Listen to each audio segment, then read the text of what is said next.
PhD. Yeah, so the problem of generating materials from properties is actually pretty old one. I still remember back in the 2018 when I was giving a talk about the property prediction models, right? One of the first questions people ask is, instead of going from material structure to properties, can you kind of inversely generating materials directly from their property conditions?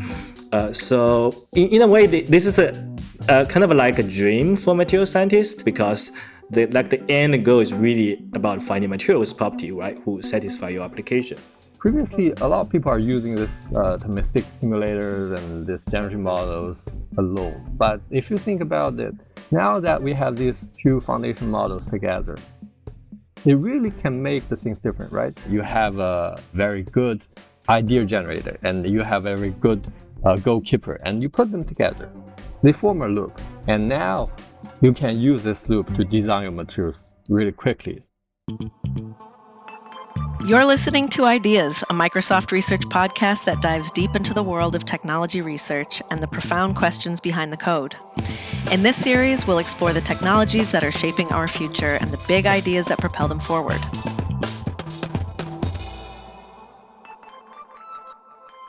I'm your guest host, Lindsay Coulter. Today, I'm talking to Microsoft Principal Research Manager Tian and Microsoft Principal Researcher Ziheng Liu. Tian's doing fascinating work with MatterGen, an AI tool for generating new materials guided by specific design requirements. Ziheng is one of the visionaries behind MatterSim, which puts those new materials to the test through advanced simulations. Together, they're redefining what's possible in material science. Tian and Ziheng, welcome to the podcast. Very excited to be here. Thanks, Lindsay. Very excited. Before we dig into the specifics of MatterGen and MatterSim, let's give our audience a sense of how you, as researchers, arrived at this moment. Material science, especially at the intersection of computer science, is such a cutting-edge and transformative field. What first drew each of you to this space? And what, if any, moment or experience made you realize this was where you wanted to innovate? Tian, do you want to start? So I started working on AI for materials back in 2015 when I started my PhD. So I come as a chemist and material scientist, but I'm kind of figuring out what I want to do during my PhD. So there is actually one moment really drove me into the field. That was AlphaGo. AlphaGo was kind of coming out in 2016, where it was able to beat the world champion in Go in 2016. I was extremely impressed by that because I kind of learned how to do Go. Like in my childhood, I know how hard it is and how much effort those professional Go players have spent, right, in learning about Go. So I kind of have the feeling that if AI can surpass the world leading Go players, on one day, it will able to surpass material scientists, right, in their ability to design novel materials. So that's why I end up deciding to focus in my entire PhD on working on AI for materials. And I have been working on that since then. So it was actually very interesting because it was a very small field back then. And it's great to see how much progress has made, right, in the past 10 years and how much bigger field it is now compared with 10 years ago. That's very interesting, Tian. So actually, I think I started like 2 years before you as a PhD student. So I was trained as a computational material scientist solely, not really an AI expert. But at that time, the computational material science did not really work that well. It works, but not working that well. So after like 2 or 3 years, I went back to experiments for like another 2 or 3 years because, I mean, the experiments is always the gold standard, right? And I worked on this experiments for a few years, and then about 3 years ago, I went back to this field of computation, especially because of AI. At that time, I think GPT and these large AI models, the current tool we're using is not there, but we already have their prior forms like BERT, so we see the very large potential of AI. We know that these large AIs might work. So one idea is really to use AI to learn the entire space of materials and really grasp the physics there, and that really drove me to this field, and that's why I'm here working on this field. Yeah. We're going to get into what MatterGen and MatterSim mean for materials science, the potential, the challenges, and open questions.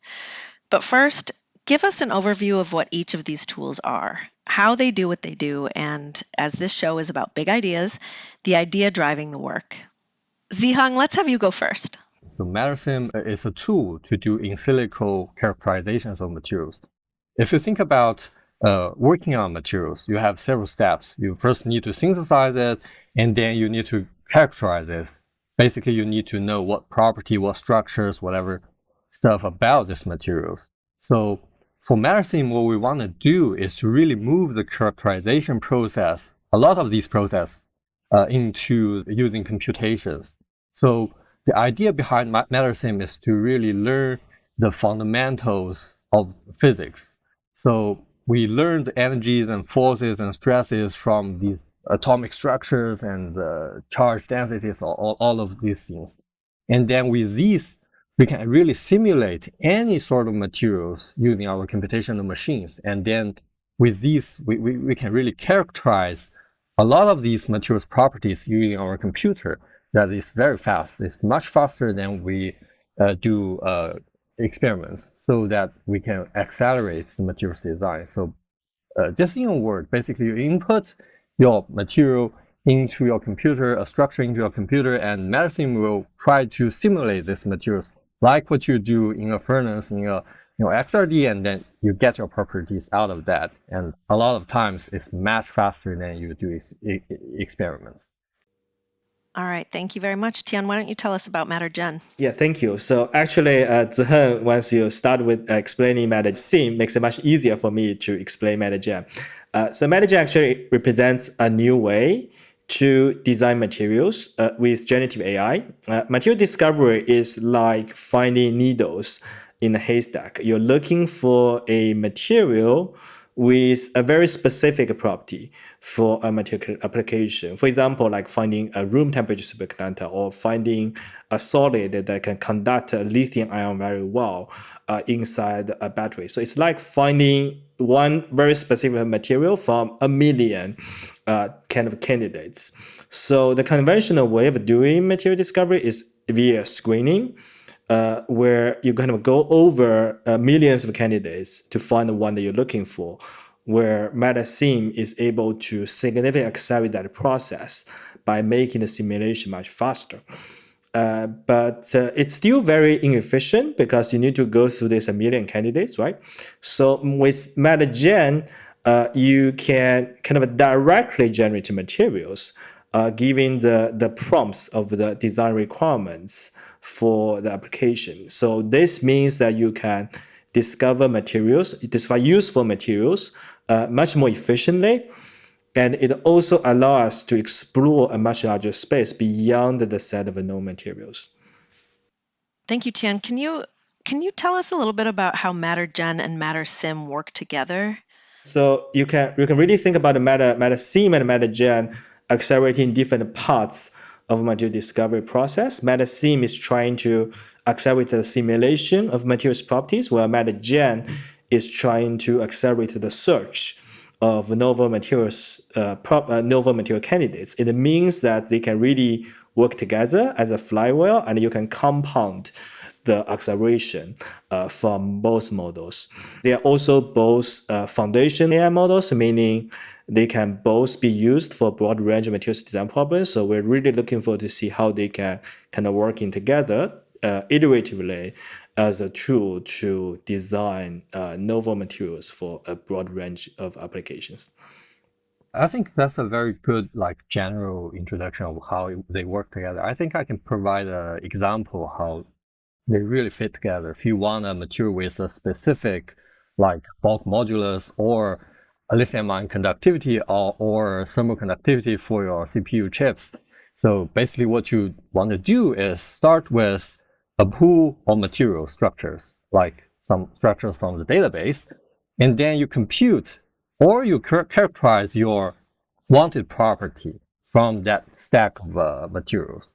And then what you do, you've got these properties and structure pairs, and you input these pairs into MatterGen, and MatterGen will be able to give you a lot more of these structures that are very highly possible to be real. But the number will be very large. For example, for the bulk modulus, I don't remember the number we generated in our work. Was that like thousands, tens of thousands? Thousands, tens of thousands. Yeah, that would be a very large number of pool, even with MatterGen. So then the next step will be, how would you like to screen that? You cannot really just send all of those structures to a lab to synthesize. It's too much, right? Then that's when MatterSim again comes in. So MatterSim comes in and screen all those structures again and see which ones are the most likely to be synthesized and which ones have the closest property you wanted. And then after screening, you probably get 5, 10 top candidates, and then you send to a lab, boom, everything goes down. That's it. I'm wondering if there's any prior research or advancements that you drew from in creating MatterGen and MatterSim. Were there any specific breakthroughs that influenced your approaches at all? Thanks, Lindsay. I think I'll take that question first. So interestingly, for MatterSim, a very fundamental idea was drew from Ziheng, who was a previous lab mate of mine and now also works for Microsoft at Microsoft Quantum. He made this fantastic model named M3GNet, which is a prior form of a lot of these large-scale models for atomistic simulations. That model, M3GNet, actually resolves the near ground state prediction problem. I mean, the near ground state problem sounds like a fancy but not realistic word, but what that actually means is that it can simulate materials at near zero Kelvin states, so basically at very low temperatures. So at that time, we were thinking, since the models are now able to simulate materials at their near ground states, it's not very large space. But if you also look at other larger models like GPT, whatever, those models are large enough to simulate entire human language. So it's possible to really extend the capability from these such prior models to very large space. Because we believe in the capability of AI, then it really drove us to use MatterSim to learn the entire space of materials. I mean, the entire space really means the entire periodic table, all the temperatures and the pressures people can actually grasp. Yeah, I still remember a lot of the amazing works from Ziheng when kind of we are kind of back working on property prediction models. So yeah, so the problem of generating materials from properties is actually pretty old one. I still remember back in the 2018 when I was kind of working on Ziheng and giving a talk about the property prediction models, right? One of the first questions people ask is, okay, can you inverse this process? Instead of going from material structure to properties, can you kind of inversely generating materials directly from their property conditions? So in a way, this is a kind of like a dream for material scientists. And some people even call it like holy grail, because the end goal is really about finding materials property, right, who satisfy your application. So I've been kind of thinking about this problem for a while, and also there has been a lot of work, right, over the past few years in the community to build a generative model for materials. A lot of people have tried in the before like 2020 using ideas like VAEs or GANs, but it's hard to represent materials in this type of generative model architecture, and many of those models generate relatively poor candidates. So I thought it was a hard problem. I kind of know it for a while, but there is no good solutions back then. So I started to focus more on this problem during my postdoc when I studied that in 2020 and keep working on that in 2021. At the beginning, I wasn't really sure exactly what approach to take, because it's kind of like an open question and really tried a lot of random ideas. So one day, actually, in my group back then with Tommy Yakala and Regina Bazar at MIT CCL, we kind of get to know this method called diffusion model. It was a very early stage of a diffusion model back then, but it already began to show a very promising signs, kind of achieving state of art in many problems, like 3D point cloud generation and 3D molecular conformer generation. So the work that really inspired me a lot is two work that was for molecular conformer generation. One is ConfGF and one is GeoDiff. So they kind of inspired me to kind of focus more on diffusion models that actually lead to CDVAE. So it's interesting that we kind of spend like a couple of weeks in trying all this diffusion idea, and without that much work, it actually worked quite out of the box. And at that time, CDVAE achieves the much better performance than any previous models in materials generation, and kind of we're kind of super happy with that. So after CDVAE, I kind of joined Microsoft. Now working with more people together on this problem of a generative model for materials. So we kind of know what the limitations of CDVAE are, is that it can do unconditional material generation well, means it can generate novel material structures, but it is very hard to use CDVAE to do property guided generation. So basically, it uses an architecture called a variational autoencoder, where you have a latent space. So the way that you do property guided generation there was to do a kind of a gradient update inside the latent space, but because the latent space wasn't learned very well, so it actually, you cannot do kind of a good property guided generation. We only managed to do energy guided generation, but wasn't successful in going beyond energy.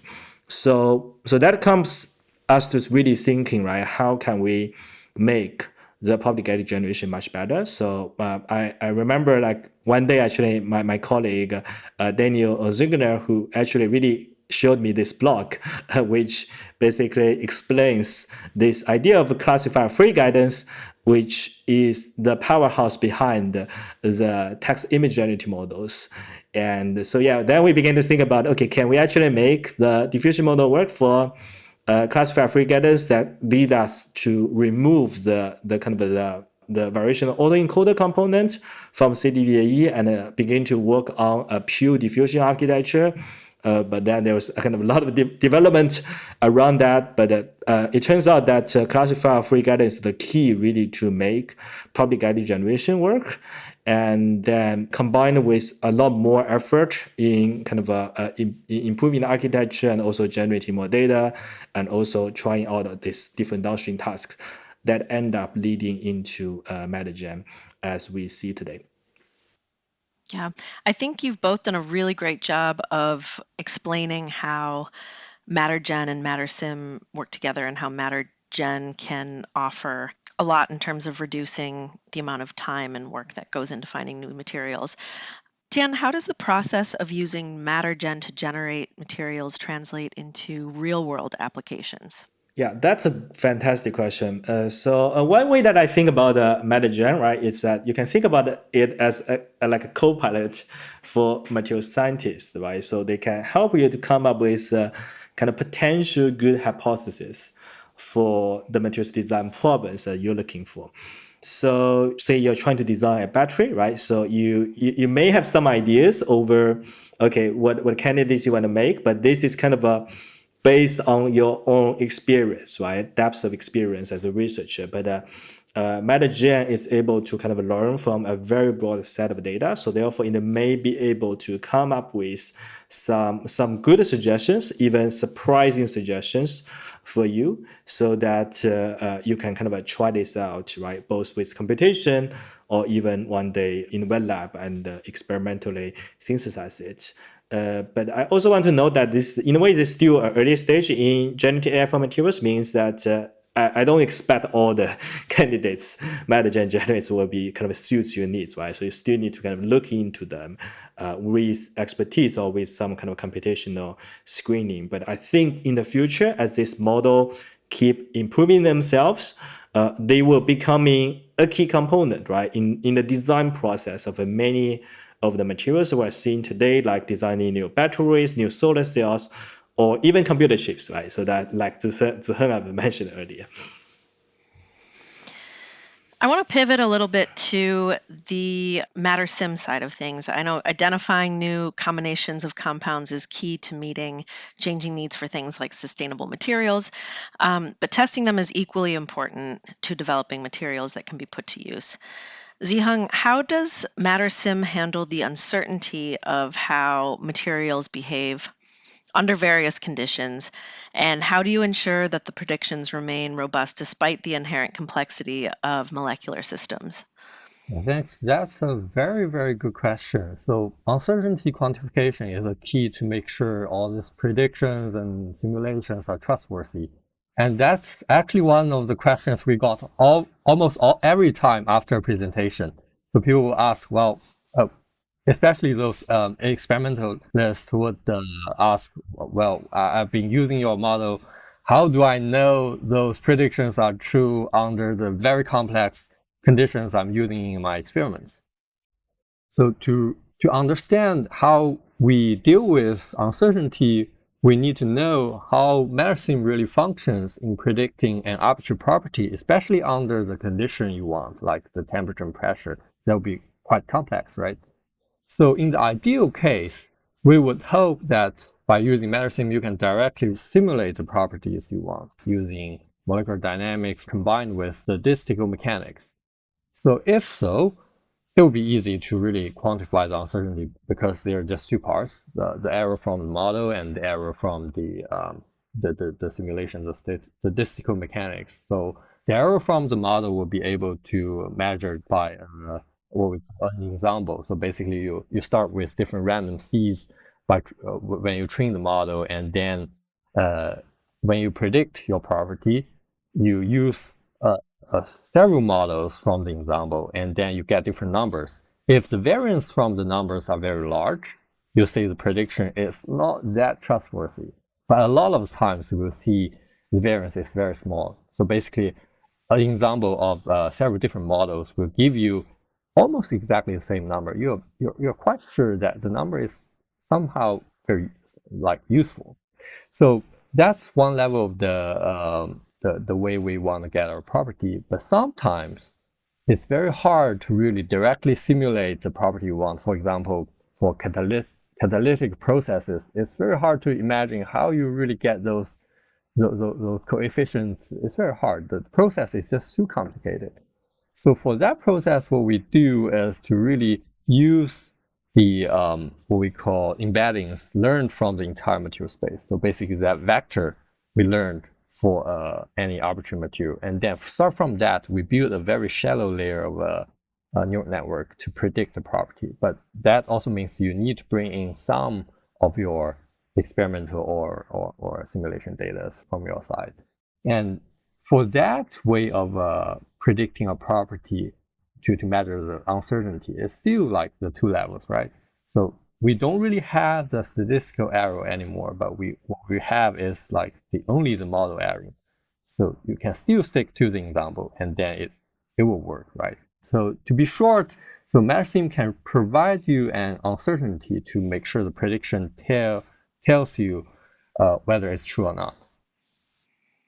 So in many ways, MatterSim is the realist in the equation, and it's there to sort of be a gatekeeper for MatterGen, which is the idea generator. I really like the analogy. Yeah. As is the case with many AI models, the development of MatterGen and MatterSim relies on massive amounts of data. And here you use a simulation to create the needed training data. Can you talk about that process and why you've chosen that approach, Tian?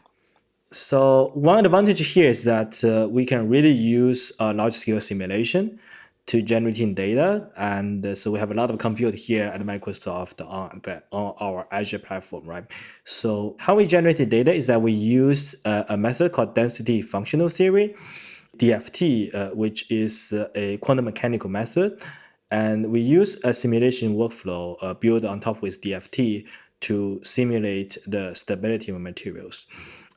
So what we do is that we curate a huge amount of material structures from multiple different sources of open data, mostly including materials project and the Alexandria database. And in total, there are around 3 million materials candidates coming from these two databases. But not all of these structures, they are stable. So therefore, we try to use DFT to compute their stability and try to filter down the candidates such that we are making sure that our training data only have the most stable ones. This leads into around 600,000 training data was used to train the base model of MatterGen. So I want to note that actually we also use MatterSim as part of the workflow because MatterSim can be used to pre-screen unstable candidates so that we don't need to use DFT to compute all of them. I think at the end we compute around 1 million DFT calculation where 2/3 of them, they are already filtered out by MatterSim, which saves us a lot of compute in generating our training data. Tian, you had a very good description of how we really get those ground state structures for the MatterGen model. So actually, we've been also using MatterGen for MatterSim to really get the training data. So if you think about the simulation space of materials, it's extremely large. So we would think it in a way that it has 3 axes. So basically the elements, the temperature, and the pressure. So if you think about existing databases, they have pretty good coverage of the element space. Basically, we think about materials project, Nomad. They really have this very good coverage of lithium oxide, lithium sulfide, hydrogen sulfide, whatever, those different ground state structures. But they don't really tell you how these materials behave under certain temperature and pressure, especially under those extreme conditions like 1600 Kelvin, which you really use to synthesize your materials. That's where we really focus on to generate the data for MatterSim.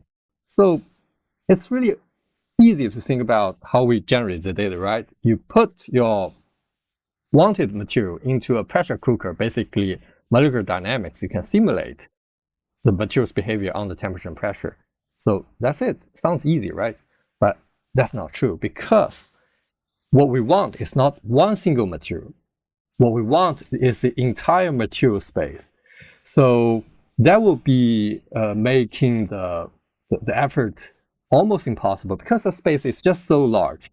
So that's where we really develop this active learning pipeline. So basically what we do is like we generate a lot of these structures for different elements and temperatures and pressures, really, really a lot. And then what we do is like we ask the active learning or the uncertainty measurement to really say whether the model knows about this structure already. So if the model thinks, well, I think I know the structure already, so then we don't really calculate this structure using density functional theory, as Tian just said. So this will really save us like 99% of the effort in generating the data. So in the end, by combining this molecular dynamics, basically pressure cooker, together with active learning, we gathered around 17 million data for MatterSim. So that was used to train the model. And now it can cover the entire periodic table and a lot of temperature and pressures. Thank you, Ziheng. Now, I'm sure this is not news to either one of you, given that you're both at the forefront of these efforts, but there are a growing number of tools aimed at advancing materials science. So what is it about MatterGen and MatterSim in their approach or capabilities that distinguish them? Yeah, I think I can start. So I think it's in the past 1 year, there is a huge interest in building up generative AI tools for materials. So we have seen lots of innovations from the community published in top conferences like NeurIPS, iClear, ICMI, etc. So I think what distinguishes MatterGen, in my point of view, are two things. First is that we are trained with a very big data set that we curate very carefully, and we also spend quite a lot of time to refining our diffusion architecture, which means that our model is capable of generating very kind of high quality, highly stable and novel materials. We have some kind of bar plot in our paper that showcasing the advantage of our performance. I think that's one key aspect. And I think the second aspect, which in my point of view is even more important, is that it has the ability to do property guided generation. Many of the tools that we saw in the community, they are more focused on the problem of crystal structure prediction, which MatterGen can also do, but we focus more on really property guided generation because we think this is one of the key problems that really material scientists cares about. So the ability to do a very broad range of property guided generation, and we have a kind of a both computational and now experimental result to validate those. I think that's the second strong point for MatterGen. Ziheng, do you want to add to that? Yeah, thanks, Lindsay. So on the MatterSim side, I think it's really the diverse condition it can handle that makes a difference. We've been talking about like the training data we collected really covers the entire periodic table, and also more importantly, the temperatures from 0 Kelvin to 5,000 Kelvin and the pressures from gigapascal to 1,000 gigapascal. That really covers what human can control nowadays. I mean, it's very hard to go beyond that. If you know anyone can go beyond that, let me know. So that really makes MatterSim different. Like it can handle the realistic conditions. I think beyond that, I would say the combo between MatterSim and MatterGen really makes these set of tools really different. So previously, a lot of people are using this atomistic simulators and these generative models alone. But if you think about it, now that we have these two foundation models together, it really can make the things different, right? So we have predictor, we have the generator, you have a very good idea generator, and you have a very good goalkeeper, and you put them together. They form a loop. And now you can use this loop to design your materials really quickly. So I would say, to me, now when I think about it, it's really the combo that makes these set of tools different. I know that I've spoken with both of you recently about how there's so much excitement around this, and it's clear that we're on the precipice of this, as both of you have called it, a paradigm shift. And Microsoft places a very strong emphasis on ensuring that its innovations are grounded in reality and capable of addressing real-world problems. So with that in mind, how do you balance the excitement of scientific exploration with the practical challenges of implementation? Tian, do you want to take this? Yeah, I think this is a very important point because as there are so many hypes around AI that is happening right now, right? We must be very careful about the claims that we are making so that people will not have unrealistic expectations, right, over how these models can do. For MatterGen, we're pretty careful about that. We're trying to basically we're trying to say that this is an early stage of generative AI in materials where this model will be improved over time quite significantly, but you should not say, oh, all the materials generated by MatterGen is going to be amazing. That's not what is happening today. So we try to be very careful about to understand how far the MatterGen is already capable of designing materials with real-world impact.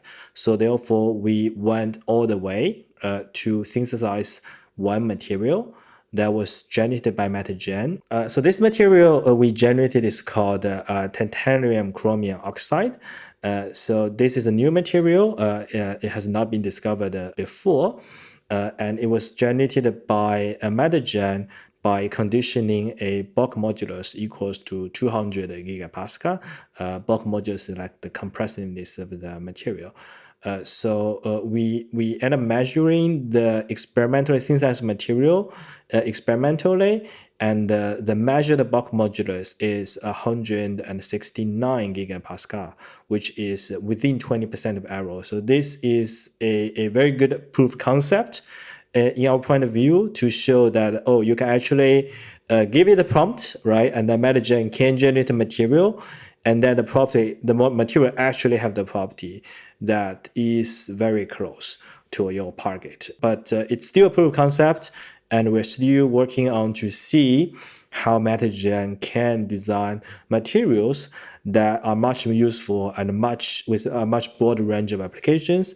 And I'm sure that there will be more challenges we are seeing along the way, but we're looking forward to further working with our experimental partners to kind of push this further, and also working with MatterSim, right, to see how these two tools can be used to design really useful materials and bringing this into real world impact.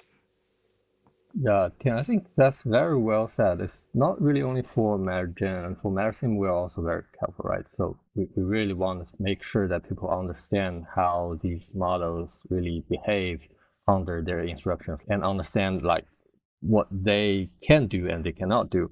So I think one thing that we really care about is that in the next few, maybe 1 or 2 years, we want to really work with our experimental partners that to make this realistic materials like in different areas, so that we can, even us can really better understand the limitations and at the same time explore the forefront of material science, like to really make this excitement become true. Ziheng, could you give us a concrete example of what exactly MatterSim is capable of doing? Now MatterSim can really do like whatever you have on a potential energy surface. So what that means is like anything that can be simulated with the energy and forces stresses alone. So to give you an example, we can compute, the first example would be the stability of a material. So basically you input a structure, and from the energies of the relaxed structures, you can really tell whether the material is likely to be stable, like the composition, right? So another example would be the thermal conductivity. Thermal conductivity is like a fundamental property of materials that tells you how fast heat can transfer in the material, right? So for MatterSim, it can really simulate how fast this heat can go through your diamond, your graphene, your copper, right? So basically, those are two examples. So these examples are based on energies and forces alone. But there are things MatterSim cannot do, at least for now. For example, you cannot really do anything related to electronic structures. So you cannot really compute the light absorption of a semi-transparent material. That would be a no-no for now. It's clear from speaking with researchers, both from MatterSim and MatterGen, that despite these very rapid advancements in technology, you take very seriously the responsibility to consider the broader implications of the challenges that are still ahead. How do you think about the ethical considerations of creating entirely new materials and simulating their properties, particularly in terms of things like safety, sustainability, and societal impact? Yeah, that's a fantastic question. So it's extremely important that we are making sure that these AI tools, they are not misused. A potential misuse, right, as you just mentioned, is that people begin to use these AI tools, MatterGen, MatterSim, to kind of design harmful materials. There was actually an extensive discussion over how generative AI tools that was originally purposed for drug design can be then misused to create bioweapons. At Microsoft, we take this very, very seriously because we believe that when we create new technologies, you must also ensure that the technology is used responsibly. So we have an extensive process to ensure that all of our models respect those ethical considerations. In the meantime, as you mentioned, maybe sustainability and the societal impact, right? So there's a huge amount this AI tools MatterGen medicine can do for sustainability, because a lot of the sustainability challenges, they are really at the end materials design challenges, right? So therefore, I think MatterGen medicine can really help with that. In solving, in helping us to alleviate climate change and having positive societal impact for the broader society. And Ziheng, how about from a simulation standpoint? Yeah, I think Tian gave a very good description. So at Microsoft, we're really careful about these ethical considerations. Yeah. So I would add a little bit on the more like the bright side of things. So for MatterSim, it really carries out these simulations at atomic scales. So one thing you can think about is really the educational purpose. So back in my back in my bachelor and PhD period, so I would sit at a table and really grab a pen, really deal with those very complex equations and get those statistics using my pen. It's really painful. But now with MatterSim, these simulation tools at atomic level, what you can do is to really simulate the reactions, the movement of atoms at atomic scale in real time. You can really see the chemical reactions and see the statistics. So you can get really the feeling, very direct feeling of how the system works instead of just working on those toy systems with your pen. I think it's going to be a very good educational tool using MatterSim. Yeah. Also MatterGen. MatterGen is like a generative tools and generating those ID distributions. It will be a perfect example to show the students how the Boltzmann distribution works. I think, Tian, you will agree with that, right? 100%. Yeah, I really like the example that you mentioned about the educational purposes. I still remember when I was kind of learning material simulation class, right? So everything is DFT. You kind of need to wait for an hour, right, for getting some simulation. Maybe then you make some animation. Now you can do this in the real time. This is a huge step forward, right? It's for our young researchers to kind of gaining a sense, right, about how atoms interact at a atomic level. Yeah, and the results are really, I mean, true, not really those toy models. I think it's going to be a very exciting stuff. And Tian, I'm directing this question to you, even though Ziheng, I'm sure you can chime in as well. But Tian, I know that you and I have previously discussed this specifically. I know that you said back in 2017, 2018, that you knew an AI-based approach to material science was possible, but that even you were surprised by how far the technology has come so fast in aiding this area. What is the status of these tools right now? Are they in use? And if so, who are they available to? And, what's next for them? Yes, this is a fantastic question, right? So I think for a generative AI tools like MatterGen, as I said many times earlier, it's still in the early stages.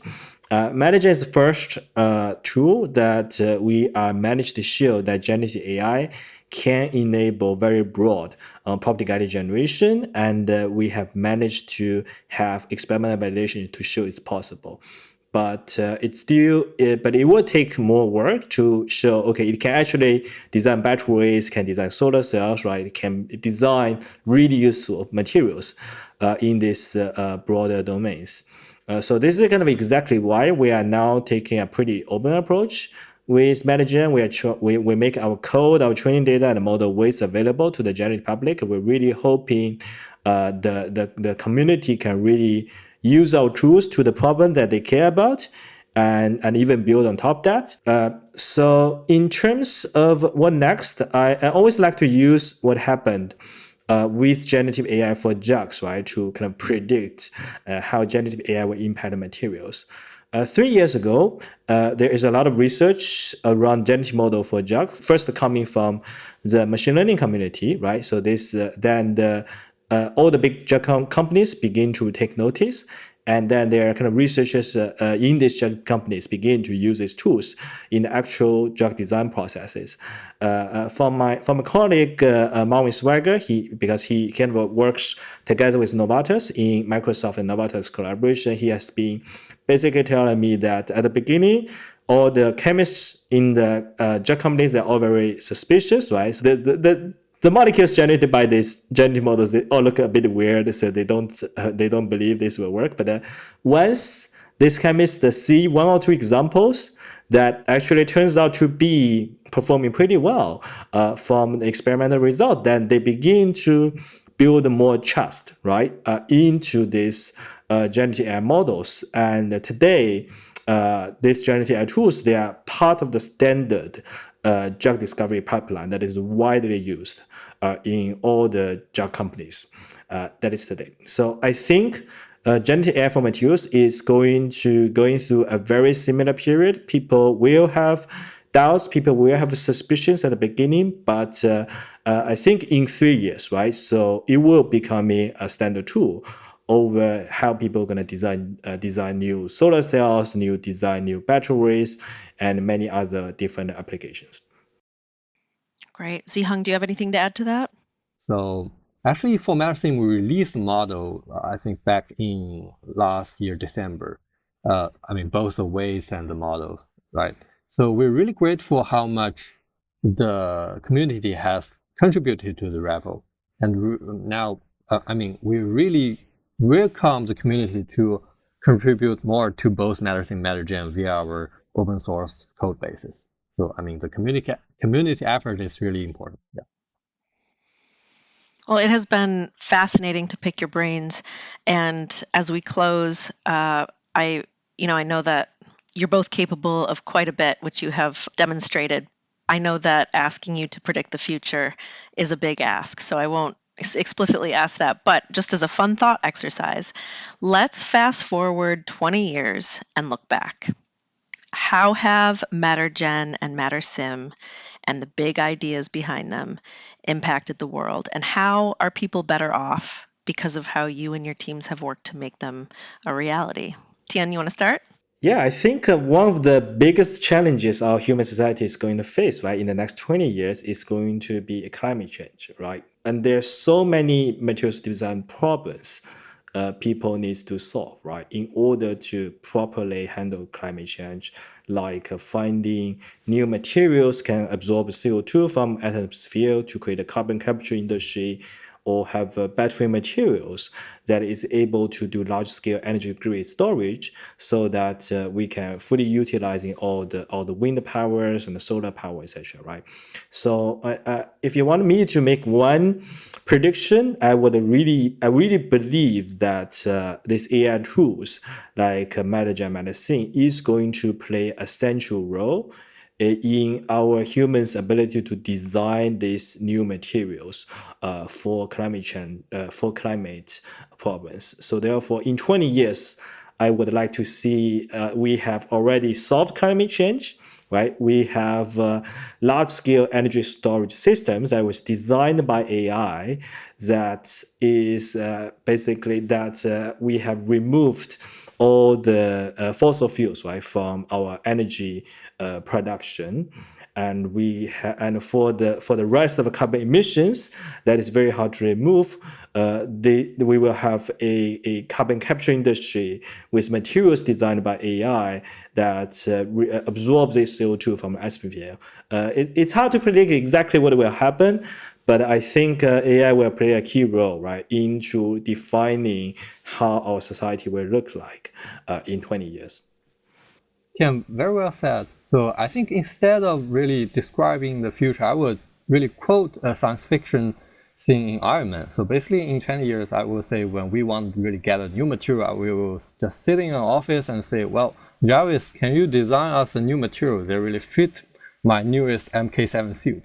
That would be the end, and it will run automatically, and we get this auto lab running and all those MatterGen, MatterSim, these AI models running, and then probably in a few hours, in a few days, we get the material. Well, I think I speak for many people from several industries when I say that I cannot wait to see what is on the horizon for these projects. Tian and Ziheng, thank you so much for joining us on Ideas. It's been a pleasure. Thank you so much. Thank you.